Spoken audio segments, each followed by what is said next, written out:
Absolutely. And I started researching him after you had him on. And I love history. So I was thinking, why did the Russians come up with this?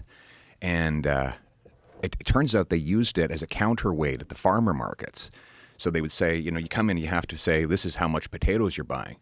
But instead of trying to do it by eyeball, they would put what is now a kettlebell on one side of the scale and then the produce on the other.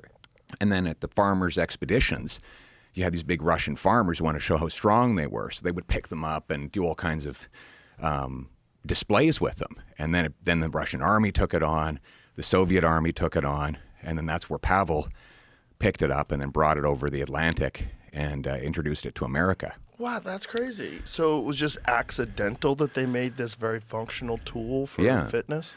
Yeah, it was just, you'd go to a farmer's market, you want to buy some barley or some potatoes, but you don't know if you're actually getting the real weight.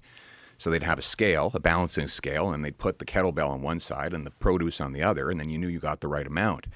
And then, of course, they have these big farmers, farm fairs, and they're showing off their horses and their cattle and stuff, and they'd want to do strength displays. So these farmers are throwing these things around, and the Russian military picked it up, and then the Soviets, of course, took over, and they took it on.